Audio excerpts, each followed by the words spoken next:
fellow vapors, Vape Hound here again, coming at you with a little bit of a review this time. In my last video I said that I was kind of interested in picking up a bottom feeder, and I did. Wife let me get one, so I'm pretty stoked. What I ended up with is the Reo Grand from reosmods.com. Kind of hard to get a hold of, but got lucky, saw that they were on the site, and went ahead and picked one up. I get the black body with the red door. Basically what this is a all aluminum one piece except for the door. This handles an 18650 on one side, and you got your 6 ml bottle of juice on the other side. First of all, I just want to say I love this thing. This is I've got my Provari, but it's been sitting right here, not getting a whole lot of use lately. Like I said before, I'm on the road a lot. I'd gotten the tank, love the tank. Still, over time, was getting a little bit of flavor differences out of it that I wasn't really happy with.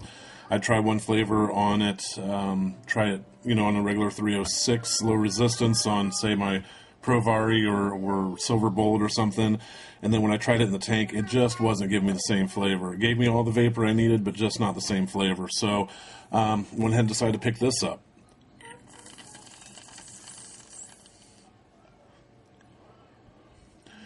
Great flavor, great hit. 18650 lasts me darn near all day. Basically what I've done is I've gone ahead and set up my bottles for that, whatever I want. These happen to be, I've got Sweet Strawberry from Illusion, Andes Mint from Pink Spot Vapors, Tart Tatine from also from Illusion. In here right now I'm running Strapple from RAR Vapor, and it's a 3070 PG-VG blend at 24 milligrams.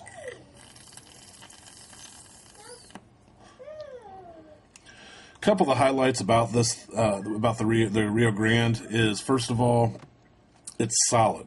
It's not going to break. You could throw this thing across the room. You could run over it with your car. You could do whatever you wanted to it, and the thing's, you're going to pick it up and it's still going to hit, as long as you didn't break your atomizer connection or your drip tip, I mean. The other things I like about this is it's a completely mechanical mod. Just from the inside here, you can't really see it too well, but up in here, when you look right up in this area, when you push the button, it actually pushes down a small metal piece. Maybe I can get a good angle on that. You can see where that pushes that down. That makes contact with the battery. So there's no switch to go bad on you, no electronics there that are going to go out on you. It's just, honestly, it's about as clean of a mod as I've seen as far as the interior goes. I mean, take a look at that. It's just nice. There's no wires showing. There's nothing there. You pick up the bottle just a little bit here. It's the same on this side as it is on the other side. It's just clean. It's got a little divider right there, which separates the bottle from the battery. Everything on this is easily, it looks like to be easily replaceable. Your bottom spring right here, there is a screw right here on the bottom, so if that bottom spring goes bad, you order a new one and put a new one in. One of the things that I liked about the website when I was going through and looking at things, they have a repair, I don't know what to call it, an option. Minor repairs, I think, are $10. Major repairs are $20.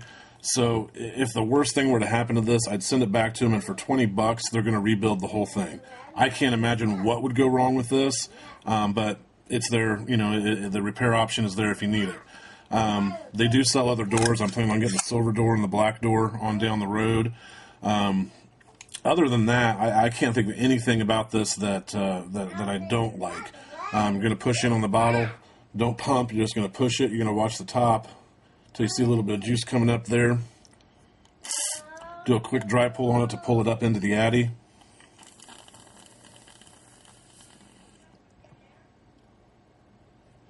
Fantastic.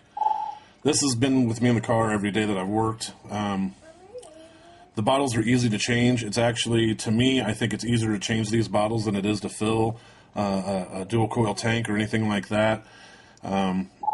you know, have a napkin, paper towel, a little wad of toilet paper, whatever you need to make sure that you're not spilling anything. But it's just simple. I guess the only thing, if there was one thing that I don't like on this, and it's easily remedied, is, and you'll see it on a lot of other YouTube videos.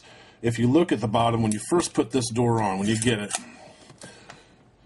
there's a little bit of when you first get it, there's a clicking sound here when you push on the bottom. Now, all that you do is, what I've done is just added a little bit of clear Scotch tape along this bottom ridge right here.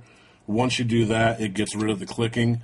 I think the one thing that could have fixed that maybe is to maybe add one magnet down here at the bottom. This actually has 2 magnets at the top, and when you put in with 2 magnets on the door at the top, and when you put this in there, that door is not going anywhere. You're not going to accidentally drop that off. At least I haven't yet. I keep this in my pocket, different things like that. Haven't had an issue yet with that door coming off. The only other thing, which is an inherent problem with any bottom feeder that utilizes a drip cup, is this thing needs to stay upright. There's been a couple times where I've forgot and it's been in a coat pocket and it's turned sideways. When that happens, the juice from the drip cup here will eventually, spill out onto the mod. Nothing that some isopropyl alcohol can't clean up or anything like that. Right now I'm using a Empire Mods low resistance bridgeless 306 Addy on here with a drip tip that I picked up at Windy City Vapor's Christmas party. Thanks, guys. Awesome party. I'll take that off of there right quick and show you. There's your drip cup. You can see there's some juice in there right now. Let me see if I can get this light going a little bit better and show you get a little bit better angle.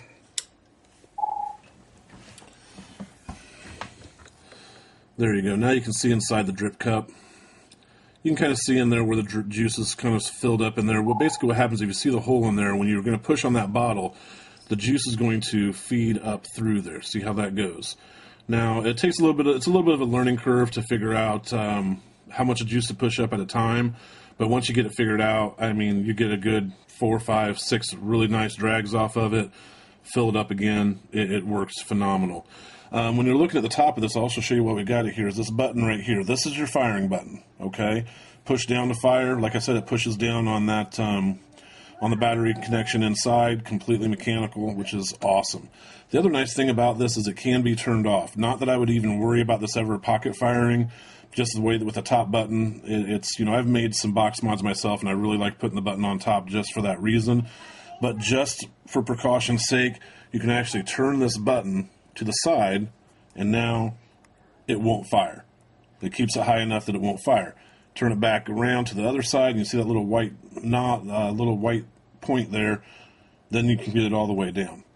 So really nice way to do that. What I'll show you next is just a real quick tutorial on how to fill this.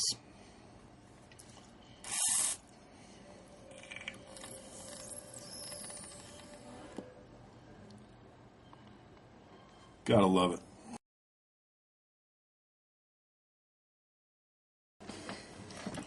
Okay, when you first get your Reo, this is basically what you're going to get on the in the package. When you open up your Reo in the box, you're going to see this. It's going to be all set and ready to go.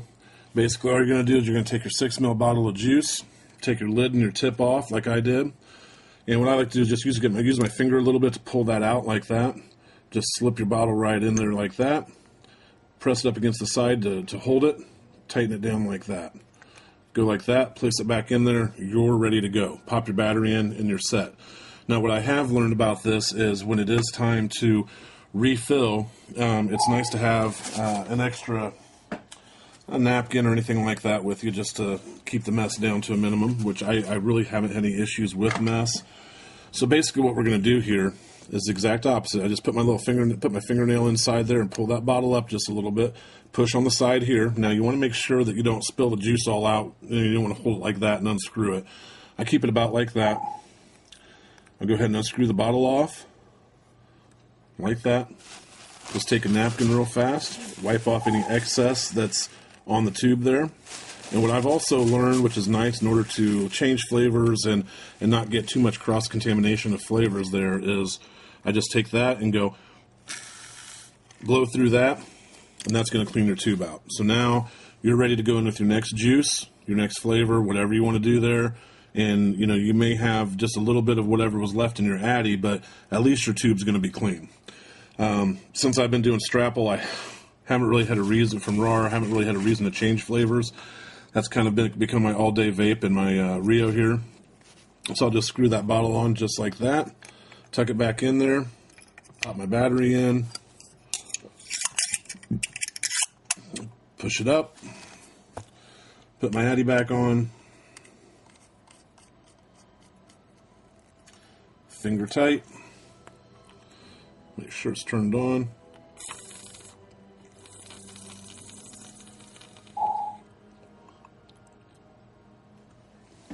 Couldn't be happier.